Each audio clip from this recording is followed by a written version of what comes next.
PCOD, polycystic ovarian disease. PCOD एक life style disorder है। आज का हमारा लाइफ स्टाइल काफ़ी चेंज हो गया है। छोटी छोटी लड़कियां कंप्यूटर पे काम करती हैं, दिन भर मोबाइल पे लगी रहती हैं, जिससे उनमें ये समस्या काफ़ी बढ़ती जा रही है। पीसीओडी में आपको अपनी डाइट का बहुत ज़्यादा ख्याल रखना है, क्योंकि ये एक लाइफ स्टाइल डिसऑर्डर है। आप डाइट कंट्रोल करके और एक्सरसाइज करके पीसीओडी पे काफ़ी लेवल तक कंट्रोल पा सकते हैं।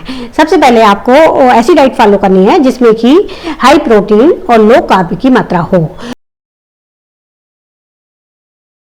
ब्रेकफास्ट में आप 2 से 3 इडली और 1 कटोरी सांभर ले सकते हैं। इसके साथ आप कोकोनट चटनी और हरी चटनी भी ले सकते हैं। अगर आप इडली नहीं बना सकते हैं तो आप डोसा भी ले सकते हैं, उसमें गाजर मटर आलू की फिलिंग भर के ले सकते हैं। नेक्स्ट डे आप बेसन की दाल का चीला या मूंग की दाल का चीला ले सकते हैं। इन दोनों में प्रोटीन होती है और कार्ब की मात्रा कम होती है, और कार्ब ही आप जानते हैं सबसे ज़्यादा वेट गेन करते हैं। तो अगर आप मूंग की दाल का चीला या बेसन का चीला लेते हैं तो आपकी प्रोटीन की मात्रा बढ़ जाएगी। मूंग की दाल की चीले के साथ आप चटनी भी ले सकते हैं, या 1 कटोरी छाछ या स्किम मिल्क ले सकते हैं। 1 कटोरी उपमा या 1 कटोरी पोहा ले सकते हैं। मेक श्योर इनमें बहुत सारी वेजी पड़ी हों, जितनी भी सीजनल वेजिटेबल्स होती हैं वो आपको बहुत ज़्यादा डालनी है, जैसे कि टमाटर, गाजर, मटर, आलू, इस तरह की वेजिटेबल्स आपको डाल के पोहा और उपमा बनाना है। नॉर्थ इंडियन ऑप्शन के लिए आप 2 फुलके विदाउट बटर और 1 कटोरी सब्जी मिक्स वेजिटेबल ले सकते हैं। इसके 2 घंटे बाद 11 बजे के करीब आप कोई भी सीजनल फल ले सकते हैं, जैसे कि सेब ले सकते हैं, अमरूद ले सकते हैं, 2 चीकू ले सकते हैं, 2 केला ले सकते हैं, या 1 कप छाछ भी ले सकते हैं अगर आपके पास फल अवेलेबल नहीं है। लंच में जो हमारी इंडियन थाली होती है, जिसमें कि दाल चावल रोटी दही होता है, आप उसके हिसाब से ले सकते हैं। आपको 2 फुलके लेने हैं विदाउट बटर। अगर आप गेहूं की रोटी लेते हैं तो आपको केवल 1 गेहूं की रोटी लेनी है, लेकिन अगर आप अपने आटे में काला चना, जौ, सोया मिला सकते हैं तो इससे क्या होता है, प्रोटीन की मात्रा बढ़ जाती है और कार्ब की मात्रा कम हो जाती है। कार्ब का आप जानते हैं कि गेहूं का ग्लाइसेमिक इंडेक्स ज़्यादा होता है, तो जैसे ही हम गेहूं की रोटी खाते हैं तो उसकी वजह से शुगर स्पाइक जल्दी से होता है, तेजी से गिरता है, जिसकी वजह से हमें गेहूं की रोटी खाने के बाद या चावल खाने के बाद जल्दी भूख लगती है। जबकि हम अगर काले चने की रोटी खाते हैं या जौ की रोटी खाते हैं तो इनका ग्लाइसेमिक इंडेक्स कम होता है। इसकी वजह से हमें लंबे समय तक भूख नहीं लगती है और हमारी फीलिंग भी लंबे समय तक रहती है।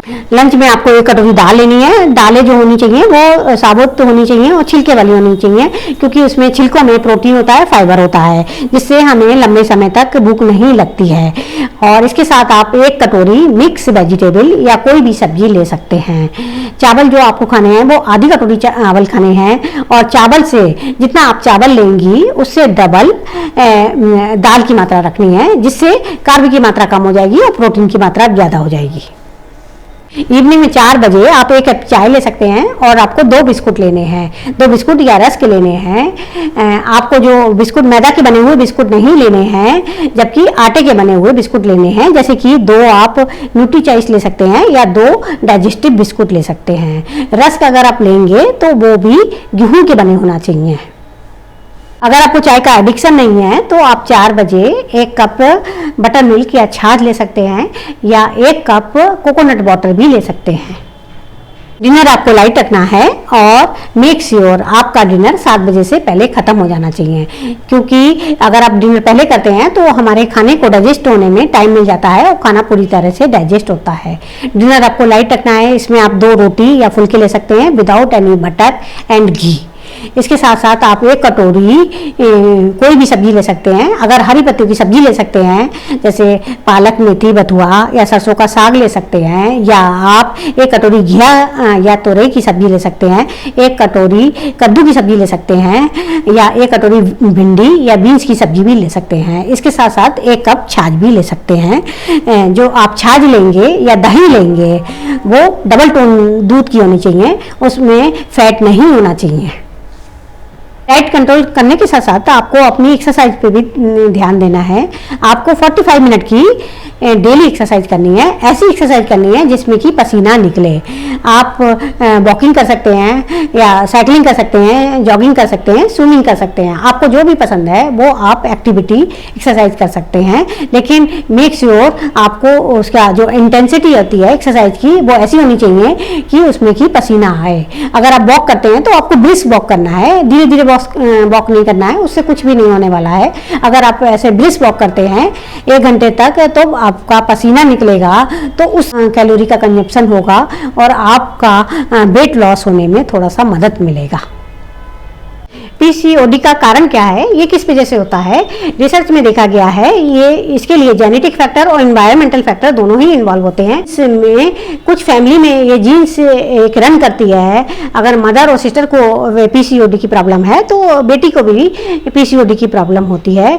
ये जीन्स जन्म के समय ही होती है, लेकिन इसका मैनिफेस्टेशन बाद में होता है, 20 से 30 साल की उम्र में हो सकता है। कुछ इन्वायरमेंटल फैक्टर भी होते हैं, जैसे कि सेडेंटरी लाइफस्टाइल होती है। जो लोग बैठ के काम करते हैं, मोबाइल पे लैपटॉप पे लगे रहते हैं और एक्सरसाइज ना के बराबर करते हैं। आजकल की लड़कियां जैसे एक्सरसाइज तो ना के बराबर करती हैं और दिन भर अपने मोबाइल लैपटॉप पे लगी रहती हैं, लंबे समय तक बैठे रहते हैं, उनमें भी ओबेसिटी की मात्रा बढ़ जाती है, जिसकी वजह से हार्मोन्स का लेवल इम्बैलेंस हो जाता है। मेल हार्मोन की मात्रा बढ़ जाती है और इसकी वजह से पीसीओडी की प्रॉब्लम शुरू हो जाती है।